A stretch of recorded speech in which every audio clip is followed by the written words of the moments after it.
Hello everyone, welcome to my channel. तो जैसा कि हम लोगों ने अभी तक दो ऑपरेशन पढ़ लिए हैं, यूनियन और इंटरसेक्शन। एक बार उनका रिवीजन करते हैं और फिर हम लोग एक नए ऑपरेशंस के बारे में आज जानेंगे। तो हम लोगों ने क्या पढ़ लिया है? Union of set. अभी ये थोड़ा सा रिवीजन करवा देते हैं कि अगर हमारे पास दो सेट हैं ए और बी, तो अगर हमें ए यूनियन बी करना है तो क्या करना पड़ेगा? X such that x belongs to A और एक्स बिलोंग्स टू बी। ये सेकेंड इंटरसेक्शन के बारे में पढ़ा था हमने।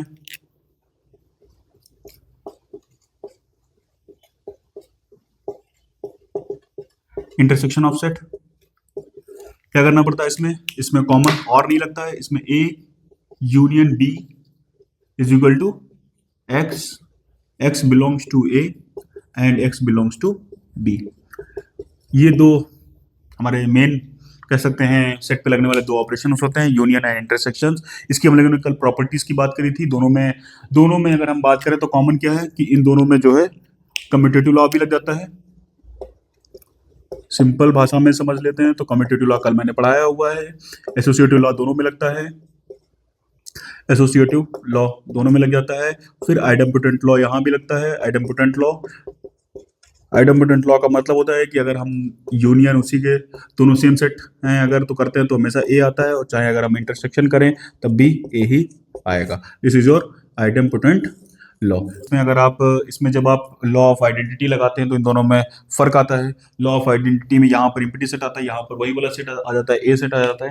इम्पिटी सेट के साथ अगर किसी भी सेट का इम्पिटी सेट के साथ इंटरसेक्शन करेंगे तो ए सेट आ जाएगा, लेकिन अगर इम्पिटी सेट के साथ सॉरी यूनियन करेंगे इम्पिटी सेट के साथ किसी भी सेट का तो हमेशा ए सेट आएगा। लेकिन अगर आप इंटरसेक्शन कर रहे हैं इम्पिटी सेट के साथ ए सेट का तो हमेशा इम्पिटी सेट आएगा। उसी तरीके से यूनिवर्सल सेट की भी वो वही चीज होती है। बस इसमें ध्यान, एक इंपॉर्टेंट चीज का ध्यान ये रखना है कि अगर A is a subset of B then A union B is always your super set. This is your super set. B is super set for A, तो इसका आंसर ए आएगा। लेकिन अगर ए इंटरसेक्शन बी कर रहा है तो वहां पर क्या आएगा? Subset A. इस बात का हमें ध्यान रखना है। तो ये दो ऑपरेशन हम लोग पढ़ चुके हैं। अब एक और ऑपरेशन हम लोग पढ़ने वाले हैं। तो तीसरा ऑपरेशन होता है जो सेट पे लगता है, उसको बोलते हैं डिफरेंस ऑफ सेट। दो सेट के बीच में डिफरेंस। उसमें क्या होता है? देखिए, जब भी आपके पास दो सेट दे रखे होंगे, पहले तो हेडिंग डाल लेते हैं, difference of set. Difference of set असल में ये रिप्रेजेंट ऐसे होता है कि a माइनस बी, लेकिन आप इसको ऐसे भी पढ़ सकते हैं कि a slash B. Difference of set का मतलब यहां पर होता है कि a में से जो a सेट है उसमें से स्लैश कर दो b सेट को। अब स्लैश कैसे करेंगे? तो स्लैश करने का मतलब ये होता है कि काटना नहीं। स्लैश करने का मतलब ये होता है कि a सेट में जो b सेट के एलिमेंट अगर हैं तो उनको हटा दो, दैट इज। तो यहाँ पे डिफरेंस ऑफ सेट का मतलब ये होता है सिंपल भाषा में, बी को स्लैश कर दो किससे? सेट ए से। स्लैश का मतलब ये होगा कि जो बी सेट में हमारे एलिमेंट हैं वो अगर कोई भी ऐसा एलिमेंट जो ए में भी है तो उसमें से हटा दो। तो ए माइनस बी ये होता है। ध्यान से देखिएगा, ए माइनस बी का मतलब ये होता है कि अगर x such that x belongs to A but x doesn't belongs to B. मतलब अगर हमें यहाँ पर a माइनस बी लिखना है या a स्लैश बी लिखना है तो यहाँ पर ध्यान से देखिएगा हमें क्या करना है। जो चीज हम यहाँ पर डिफरेंस कर रहे हैं या स्लैश कर रहे हैं जो चीज, उसको पूरा हटा देना। उसके एक भी एलिमेंट a सेट में अगर हैं तो उनको हटा देना। लेकिन b माइनस ए के समय हमें क्या करना है, या b स्लैश ए के समय हमें क्या करना है कि x such that x belong to b but x doesn't belong to a। समझ में आया? मतलब यहाँ पे जिस तरीके से डिफरेंस काम करता है और नंबर सिस्टम में जिस तरीके से डिफरेंस काम करता है वो फर्क आप लोगों को समझ में आ रहा होगा। यहाँ पर हमें ऐसा नहीं करना है कभी भी कि 2 - 3 और इसका आंसर -1, नहीं, ऐसा कुछ नहीं करना है यहाँ पर। ठीक है, सेट में जो डिफरेंस जिस तरीके से काम करता है वो ऐसे काम करता है कि आपको जब भी दो सेट दिए जा रहे हैं और कहा जा रहा है आपसे कि a माइनस बी निकालिए, तो वहां पर आप क्या करेंगे? जो माइनस बी वाला जो मतलब सेकंड सेट है उसके एलिमेंट जो a सेट में आ रहे हैं आप उनको हटा दीजिए a सेट से। b माइनस ए करेंगे तो माइनस ए मतलब जो a सेट के एलिमेंट b सेट में है उनको हटा दीजिए। That is your operations difference, जब दो सेट के बीच में जो ऑपरेशन है डिफरेंस, वो इस तरीके से काम आता है यहाँ पर, जब अगर आपके पास सेट दे रखे हैं तो एग्जाम्पल की मदद से समझने की कोशिश करते हैं।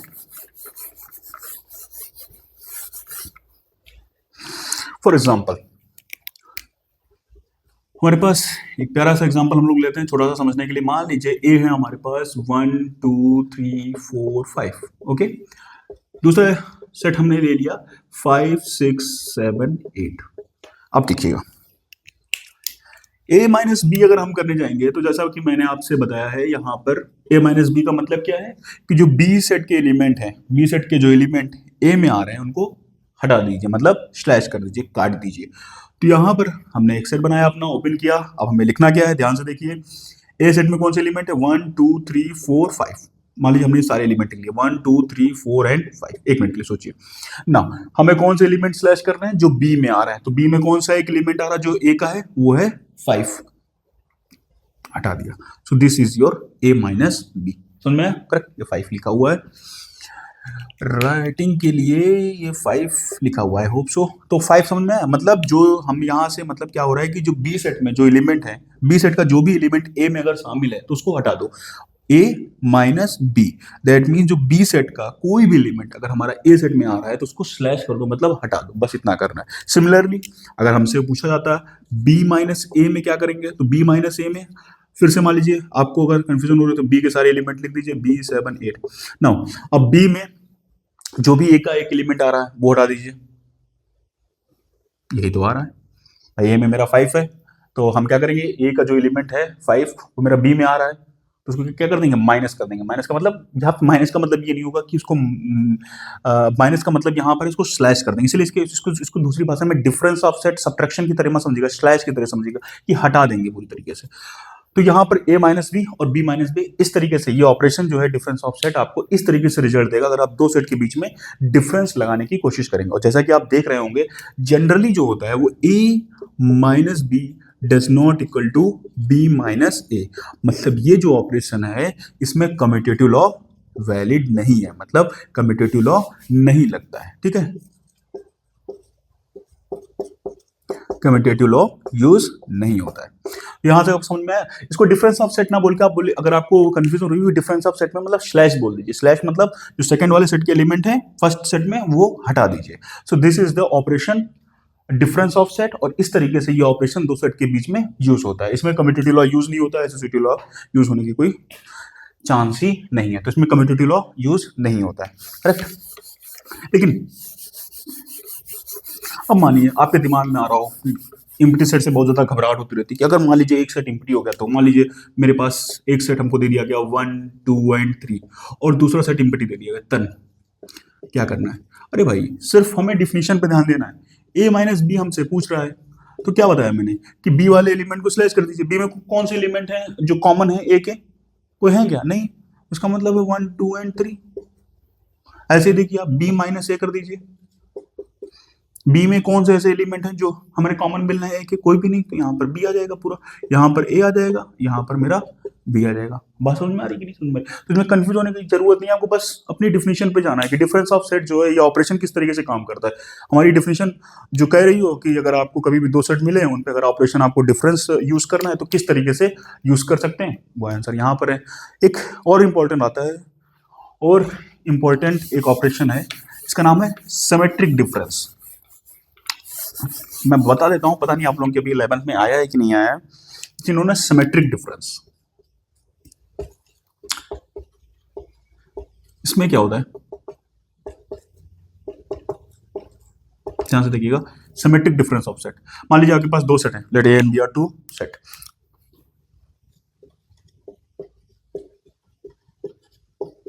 अभी आप लोगों को वेन डायग्राम पढ़ना है। वेन डायग्राम के द्वारा भी हम लोग बताएंगे कि इनको कैसे रिप्रेजेंट करते हैं, इन सारे ऑपरेशन को कैसे रिप्रेजेंट करते हैं। तो पहले हम लोग सारे ऑपरेशन समझ लेते हैं, फिर हम लोग वेन डायग्राम को समझ लेंगे। Let A and B are two set, A और बी कितने, दो सेट हैं, ए और B. Let A and B are two set. तो इनका जो सिंबल होता है डिफरेंस, सिमेट्रिक डिफरेंस का सिंबल ये होता है। डिफरेंस अलग होता है, सिमेट्रिक डिफरेंस अलग होता है। इन दोनों के बीच में अगर मान लीजिए ये दो सेट के बीच में ये ऑपरेशन लग रहा है तो इसमें करना क्या होता है कि पहले तो a माइनस बी और यूनियन बी माइनस बी। समझिएगा ध्यान से, क्या A minus B union B minus A. Difference of set, इन दोनों सेट का डिफरेंस कर दीजिए और यूनियन लगा दीजिए। क्या कर दीजिए, डिफरेंस ऑफ सेट कर दीजिए, दोनों ए माइनस बी, बी माइनस ए, इन दोनों सेट दे रखे हैं और उनका यूनियन कर दीजिए। This is your symmetric difference. इसका एक दूसरा तरीका भी आपके पास लिखने का हो जाएगा। मान लीजिए आप क्या करें कि ए यूनियन बी कर दें। ये दो तरीके से लिखा जाएगा कि ए यूनियन बी कर दें और उसमें माइनस कर दें क्या, उसमें माइनस कर दें आप ए इंटरसेक्शन बी। ये सेकंड वे है उसी चीज को लिखने का। ये बिल्कुल सेम टू सेम लिखा है। ये आप अभी अगर आपको समझ में नहीं आ रहा हो तो चिंता मत करिएगा, वेन डायग्राम से बहुत अच्छी तरीके से समझ में आएगा कि ये दोनों फॉर्मूले सेम कैसे, ये सेम है। मतलब ऐसा नहीं कि आपको अलग से याद करना, आप ये यूज करिए, ये यूज कर लीजिए, ए यूनियन बी में से minus B, A intersection B को माइनस कर दिया। ठीक है, देखिए अभी आप वेन डायग्राम से और अच्छी तरीके से समझ जाएंगे। सिमेट्रिक डिफरेंस मैं सारे वेन डायग्राम से बना के दिखाऊंगा सारे ऑपरेशन।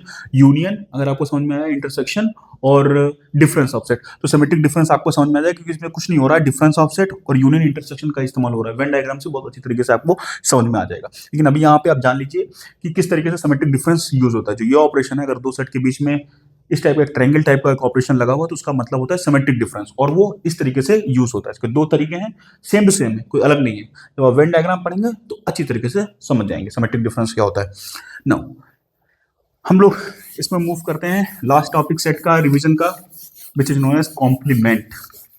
कॉम्प्लीमेंट ऑफ सेट को हम लोग क्यों हम लोगों ने देखा होगा क्यों कॉम्प्लीमेंट इर्रेशनल नंबर को रिप्रेजेंट किया जाता है, उसका मतलब क्या होता है। कॉम्प्लीमेंट ऑफ सेट भी एक तरीके से डिफरेंस ऑफ सेट की तरह ही यूज होता है। Complement of set,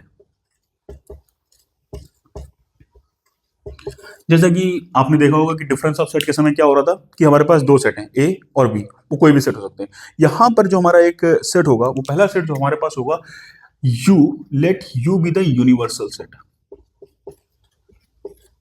universal set की मैंने एक पूरी क्लास बताई हुई है, तो थोड़ा सा मैं आपको ये बता दूं यहाँ पर कि यू जो होता है एक यूनिवर्सल सेट होता है। यूनिवर्सल सेट का मतलब ऐसा नहीं होता है कि जिसमें सारे के सारे ऑब्जेक्ट इंक्लूड हो, ऐसा कुछ नहीं होता।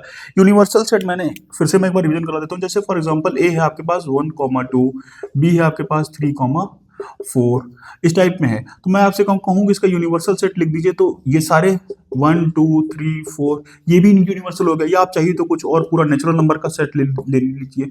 मान लीजिए इसमें n जो है इस जगह पर क्या हो जाएगा, नेचुरल नंबर का सेट ले लीजिए, तो वो इन दोनों सेट के लिए क्या हो गया, यूनिवर्सल सेट हो गया। जो a होता है वो हमेशा सबसेट होता है u का, b जो होता है वो हमेशा सबसेट होता है यूनिवर्सल सेट का। तो u जो n है वो यूनिवर्सल सेट है फॉर दीज टू सेट। मैंने आपको बताया, बहुत अच्छी तरीके से समझाया है, उस क्लास को आप लोग देखिएगा। यूनिवर्सल सेट की क्लास में क्या फर्क होता है, तो यूनिवर्सल सेट का मतलब ये नहीं होता, मैंने आपको वहां बताया कि universal set is also universe of discourse. ऐसा नहीं होता कि सारे ऑब्जेक्ट उसमें इंक्लूड होते हैं। यूनिवर्सल सेट जो दो सेट आपको दे रखे हैं, एक हम ऐसा सेट बनाते हैं या हमको दिया जाता है जो कि सारे के सारे सेट अपने अंदर इंक्लूड कर लेता है, सारे के सारे सेट के एलिमेंट इंक्लूड कर लेता है। इंक्लूडिंग कि हमें सेट कौन से दे रखे हैं, जैसे यहाँ पर ए और बी दे रखा, उनके अकॉर्डिंग एन जो है यहाँ पर यूनिवर्सल सेट है। आर भी है, सी भी है, क्यू भी है, ये यूनिवर्सल सेट है। लेकिन जैसे मैं आपसे कहूँ, मैं आपको दो सेट दे रहा हूँ, जैसे फॉर एग्जाम्पल मैंने आपको एक सेट दिया, देखिएगा ए, वो मैंने आपको दिया कि x belongs to p by q such that x belongs to p by q, where p rule है p and q are integer लिख लीजिए, या मैं रेशनल नंबर को ज़्यादातर ऐसे कहता हूँ कि p belongs to integer and q belongs to n and p and q are coprime. जब किसी वीडियो में मैंने ये लिखना भूल गए हैं कि q does not equal to 0, जब मैं बता रहा था, सॉरी, तो q does not equal to 0 यहाँ पर होना चाहिए। मान लीजिए ये सेट आपके पास है, दूसरा सेट आपके पास ये है, मान लीजिए सेट ऑफ इर्रेशनल नंबर।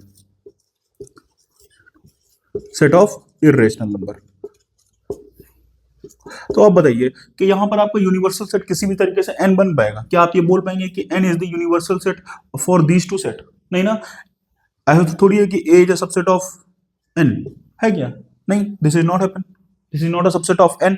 वैसे ही b is in the subset of n, तो यहाँ पर n इसका यूनिवर्सल सेट नहीं होगा, ना ही z इसका यूनिवर्सल सेट हो पाएगा, ना ही w इसका यूनिवर्सल सेट हो पाएगा। हाँ, इसका एक ही यूनिवर्सल सेट हो सकता है यहाँ पर, वो है r, जो इन दोनों को करे, जो इन दोनों को अपने अंदर रख ले, मतलब सारे के सारे एलिमेंट इसके भी रख ले, सारे के सारे एलिमेंट इसके भी रख ले। तो r यहाँ पे, r is the universal set, r is the universal set for a and b। a और b के लिए r क्या है? यूनिवर्सल सेट है। Simply c is the universal set, c भी इनके लिए यूनिवर्सल सेट हो जाएगा। तो आई होप सो आपको ये समझ में आया कि यूनिवर्सल सेट यहाँ पर होता क्या है। ठीक है, यूनिवर्सल सेट का मतलब ये नहीं होता है कि सारे के सारे ऑब्जेक्ट इंक्लूड करने वाला। मैंने इस पे अपना एक अच्छी तरीके से वीडियो बना रखा है, जाके देख लीजिएगा आप लोग। तो यहाँ से हमें ये पता लगता है कि यूनिवर्सल सेट होता क्या है। तो यहाँ पर अगर हम आपको बात करें कॉम्प्लीमेंट ऑफ सेट कैसे थोड़ा सा डिफरेंट है डिफरेंस ऑफ सेट के ऑपरेशन से, आप देखिएगा। तो यू मान लीजिए कोई यूनिवर्सल सेट है, ठीक, यू मान लीजिए कोई आपके पास, सॉरी यू जो है आपके पास कोई यूनिवर्सल सेट है एक, and A be the subset of you, और एक ऐसा सेट लिया जो कि सबसेट है यू का। तब हम क्या करेंगे, हम इस यूनिवर्सल सेट से अगर हम ए को माइनस कर दें तो हमारे पास एक नया सेट आएगा। और आपको पढ़ रखा है आपने कि इसका मतलब क्या होता है। इसका मतलब होता है कि x सच दैट x जो है वो u के अंदर आना चाहिए, but x doesn't belongs to a, बस। तो इसका मतलब उसी तरीके से लगेगा, लेकिन यहाँ पे जो है यूनिवर्सल सेट हो जाएगा, मतलब a B the subset of u। ये इंपॉर्टेंट की बात है। वहां पर जरूरी नहीं है कि a और b सबसेट हो आपस में, डिफरेंस ऑफ सेट में। डिफरेंस ऑफ सेट में जरूरी नहीं होता। जब हम वो उन ऑपरेशंस, जब हम डिफरेंस ऑफ सेट ऑपरेशंस का इस्तेमाल करते हैं तो वहाँ ये जरूरी नहीं है कि a और b क्या हो, एक दूसरे के सबसेट हो। लेकिन यहाँ जरूरी है कि एक यूनिवर्सल सेट होगा और उसका एक सबसेट हम लेंगे a be the subset of u।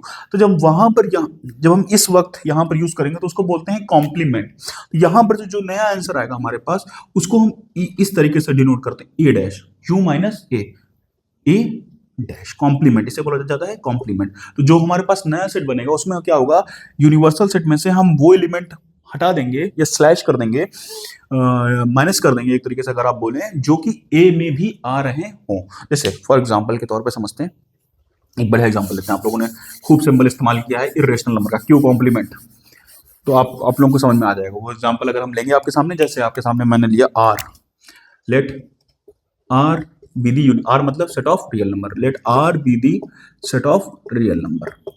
हमारे पास R be the set of real number, R एक हमारे पास सेट है इसका रियल नंबर का, ठीक है। और एक सबसेट इसका ले लेते हैं Q, and Q be the subset of are.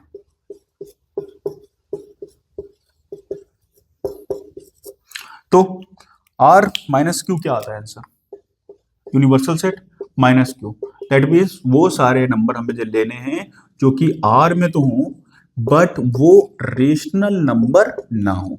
क्या ना हो, रेशनल नंबर ना हो। ये तो होता है डिफरेंस ऑफ सेट, कि हमें इसमें से वो नंबर हटा देने हैं जो इसमें भी, इसके भी एलिमेंट होने चाहिए। तो आपको पता है आपके सामने एक नया सेट जनरेट होता है, set of irrational number, set of irrational number. या ऐसे अगर आप रिप्रेजेंट करते हैं x belongs to r such that x does not equal to p by q, जहां पर q does not equal to 0, ठीक है। तो जो है ये एक रिप्रेजेंटेशन कह सकते हैं कि सेट ऑफ इर्रेशनल नंबर। तो इसका जो सिंबल बनता है ये तो आप बना सकते हैं q डैश से, और अगर आप चाहिए तो इस तरीके से q कॉम्प्लीमेंट, इसको बोला जाता है q, पढ़ा जाता है कॉम्प्लीमेंट, इसीलिए इसको पढ़ा जाता है q कॉम्प्लीमेंट। सी जो है यहाँ पर उसी चीज को रिप्रेजेंट कर रहा है, क्यू की पावर कॉम्प्लीमेंट। ये चाहिए तो क्यू डैश से भी आप इसको लिख सकते हैं। तो ये रहा आपका कॉम्प्लीमेंट ऑफ सेट। तो डिफरेंस ऑफ सेट और कॉम्प्लीमेंट ऑफ सेट में एक माइन्यूट सा डिफरेंस है। देखो डिफरेंस ऑफ सेट जब हम करते हैं हमको सिर्फ दो सेट चाहिए, उनके बीच में हम ऑपरेशन अगर डिफरेंस का इस्तेमाल करें तो हमें नहीं मतलब वो आपस में सबसेट हैं कि नहीं है। अगर हैं तो अच्छी बात है, नहीं है तो भी ठीक है। अगर हम डिफरेंस ऑफ सेट का इस्तेमाल करते हैं तो वहां भी यही काम करते हैं कि जो हम स्लैश करना चाहते हैं उसके एलिमेंट हम अपने उस सेट से हटा देते हैं। जो पहला वाला सेट होता है a माइनस बी में से जो b की एलिमेंट है वो स्लैश कर देते हैं a में से। यहाँ पर भी हम सेम काम करते हैं, लेकिन यहाँ फर्क कितना आ जाता है कि हमारे पास एक यूनिवर्सल सेट आ जाता है, जो कि मैं बता चुका हूँ यूनिवर्सल सेट क्या होता है, और कोई एक सबसेट, उसका एक सबसेट लेते हैं, तो जब हम उसके एलिमेंट स्लैश करते हैं यूनिवर्सल सेट से, जब हम उसके एलिमेंट स्लैश करते हैं तो वहां से जो हमें एक नया सेट मिलता है उसको हम बोलते हैं क्यू कॉम्प्लीमेंट या क्यू डैश से उसको रिप्रेजेंट करते हैं। अब इसकी कुछ प्रॉपर्टीज यहाँ पर हम लोग देख सकते हैं, इंपॉर्टेंट प्रॉपर्टीज हैं। ये एक ऑपरेशन हुआ, तो हम इसकी एक प्रॉपर्टीज को देखते हैं पहले कुछ, जैसे अच्छा एक चीज का ध्यान रखिएगा कि जो यहां पर u होता है, जो भी हम सेट लेते हैं वो क्या होता है, A is a subset of u, correct. तो जो ए डैश होता है वो भी तो सबसेट होगा u का, वो भी तो सबसेट होगा u का। जैसे एग्जांपल के तौर पर मैं आपको, चलिए एक और एग्जांपल ले लेता हूँ, समझ में आ सके ये बात। जैसे मान लीजिए मैं, आपने u सेट मुझे दिया 1 2 3 4 नेचुरल नंबर का एक सेट ले लिया, ए सेट आपने मुझे दिया 2 4 6 8 10। अब यहाँ पर हम इसमें से u माइनस ए करेंगे तो क्या मिलेगा मुझे, मुझे मिलेगा 1 3 सॉरी सॉरी सॉरी पहले तो मैं आपको बता दूं, A subset of u, proper subset है पहली बात तो। और हमें जो अब u माइनस ए करते समय मिलेगा वो क्या मिलेगा, 1 3 5 ए तो मिलेगा। और ये जो नया सेट होता है वो ए डैश से रिप्रेजेंट होता है, बता चुका हूं मैं आपको, 1 3 5। और आप चाहिए तो, अगर आपका मन है तो ए कॉम्प्लीमेंट से भी, मतलब इस तरीके से भी रिप्रेजेंट होता है, ए कॉम्प्लीमेंट कहीं कहीं इस तरीके से रिप्रेजेंट होता है। तो ये जो नया सेट बना है ये भी तो हमारे यूनिवर्सल सेट का क्या है, प्रॉपर सबसेट है। तो वो जो दोनों हमारे सेट बनते हैं वो कैसे होते हैं, वो जो है सबसेट होते हैं हमारे यूनिवर्सल सेट के, ठीक है। तो इस बात का ध्यान रखिएगा कॉम्प्लीमेंट ऑफ सेट पे। तो हम इसकी प्रॉपर्टीज पे चलते हैं। पहली प्रॉपर्टीज जो यूज होती है उसे बोलते हैं complement law.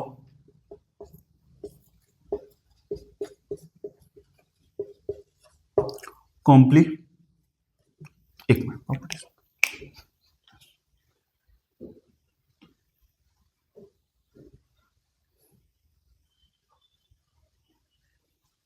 Morgan's law, law of double complementation, law of impression और यूनिवर्सल सेट।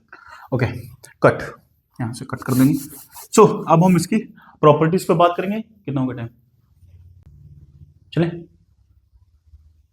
ओके, कट, यहाँ से कट। तो अब हम कॉम्प्लीमेंट ऑफ सेट को समझ चुके हैं, अब हम इसकी प्रॉपर्टीज पे बात कर लेते हैं कि इसमें क्या क्या विशेषताएं आपको मिलेंगी देखने को।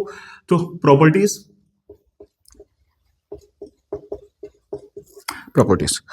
Number 1 which is known as complement law.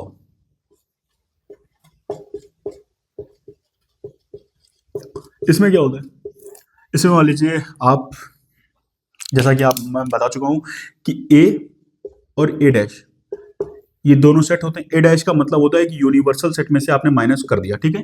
तो जब भी आप ए यूनियन यू माइनस ए करेंगे, और अब देखिएगा ध्यान से, ए यूनियन ए डैश करेंगे तो आपको वापस में दोबारा से यूनिवर्सल सेट नहीं मिल जाएगा। जैसे अगर आप rational number union irrational number, मतलब क्यू एंड क्यू कॉम्प्लीमेंट का यूनियन लेंगे तो आपको क्या मिलेगा वापस, आर।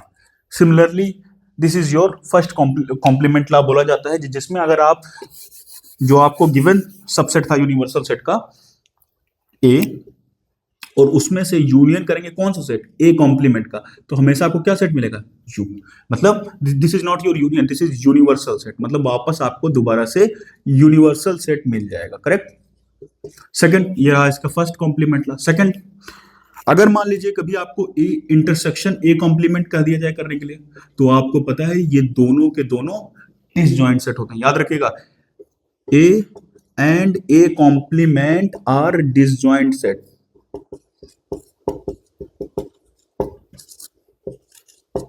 याद रखिएगा, ए इंटरसेक्शन ए डैश अगर आप करेंगे तो हमेशा आपको इम्प्टी सेट ही मिलना चाहिए, ठीक है। याद रखिएगा, दो कॉम्प्लीमेंट, अगर मान लीजिए ए और उसका कॉम्प्लीमेंट लिखा हुआ है और उसको इंटरसेक्शन करेंगे तो हमेशा आपको डिसजॉइंट सेट ही मिलना चाहिए, ठीक है ना। A and A dash are always, not here, always disjoint set, और यूनियन करने पे आपको दोबारा से यूनिवर्सल सेट मिल जाएगा। The most important law, De Morgan's law.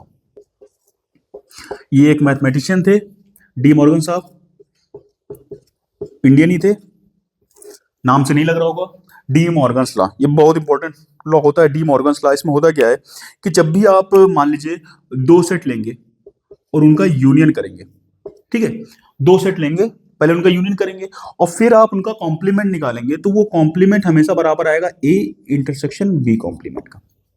ध्यान से देखिएगा, इंपॉर्टेंट है। अब इस पे पूरी हम लोग आराम से एग्जांपल देके आपको समझाएंगे। पहले हम बता देते हैं कि डी मॉर्गन्स लॉ होता है कैसे, फिर मैं एग्जांपल लेके समझाता हूँ। क्या करना है आपको, 2 सेट दिए, उनका यूनियन कर दीजिए और फिर जो नया सेट मिले उसका कॉम्प्लीमेंट करिए। कॉम्प्लीमेंट मतलब यूनिवर्सल सेट से उसको माइनस कर दीजिए, तो जो बराबर आएगा वो आएगा A complement intersection B complement. और अगर आपने इनका लिया ए इंटरसेक्शन बी, इस सेट का कॉम्प्लीमेंट किया, तो ये बराबर आता है ए, इस तरीके से। ठीक है, this is your D Morgan's law, इसको बोलते हैं डी मॉर्गन्स लॉ बोलते हैं। ठीक है, अभी हम लोग समझेंगे इसको और अच्छे तरीके से। प्रॉपर्टीज पहले देख लेते हैं। पहला कॉम्प्लीमेंट लॉ हुआ, दूसरा डी मॉर्गन्स लॉ हुआ, तीसरा डबल कॉम्प्लीमेंट लॉ होता है।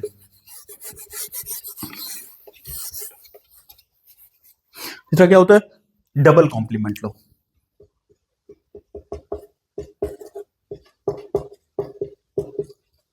Double complement law that means जब भी आप, जैसे मान लीजिए आपने ए डैश किया, इसका मतलब क्या है, पहले यूनिवर्सल सेट से माइनस किया ए सेट को, यूनिवर्सल सेट से किसको माइनस किया, ए सेट को। फिर अगर मैं कहूं कि इस पे डबल वो कर दीजिए, डबल मतलब कि यू माइनस ए का कॉम्प्लीमेंट कर दीजिए, तो दोबारा आपको क्या मिल जाएगा, ए मिल जाएगा।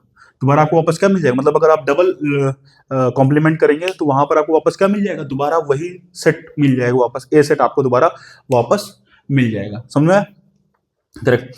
u माइनस से करेंगे तो यहाँ पर जैसे मान लीजिए u, अब इसको बताते हैं, जैसे मान लीजिए आपने कहा कि u माइनस ए किया आपने, तो u माइनस ए में जो a डैश आया, तो आपके बार क्या हुआ, u माइनस ए डैश से आपको माइनस करना पड़ेगा कि नहीं करना पड़ेगा, तो दोबारा क्या आ जाएगा, क्या आ जाएगा। ठीक है, सो ये कुछ डबल कॉम्प्लीमेंट लॉ हो गया इसमें। ठीक है, तो ये रही कुछ प्रॉपर्टीज कॉम्प्लीमेंट लॉ की।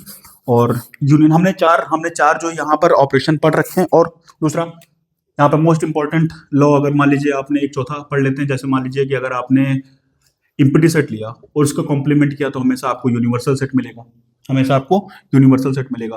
और यूनिवर्सल सेट का कॉम्प्लीमेंट किया तो हमेशा इम्पटी सेट मिलेगा। ये भी एक इंपॉर्टेंट आपके लिए ऑपरेशंस, सॉरी प्रॉपर्टी समझने के लिए हो जाएगा कि जब भी आप किसी इम्पटी सेट का, देखो मतलब क्या होता है, जैसे मान लीजिए आपने, इसका मतलब समझिए कि यूनिवर्सल सेट में से आपने इम्पटी सेट माइनस किया, क्या मिलेगा नया, पूरा यूनिवर्सल सेट ही तो मिल जाएगा। अगर आप डिफरेंस ऑफ सेट समझ गए हो तो उसको समझने में टाइम नहीं लगेगा।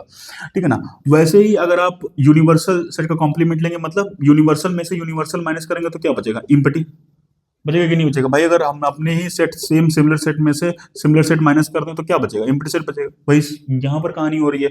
सो this are the properties of complement of the set. तो हमने यहाँ पर 4 तरीके के पढ़ रखे हैं ऑपरेशंस जो कि हमारे सेट पे लगते हैं। आई होप सो आपको 4 ऑपरेशंस और भी समझ में आए होंगे। हम लोग जल्दी इवेंट डायग्राम पे भी वीडियो लेके आएंगे और आपको बताएंगे कि ग्राफ के द्वारा हम लोग इन ऑपरेशंस को कैसे देख सकते हैं। Thank you so much for watching this video. I hope you like this video. Thank you so much.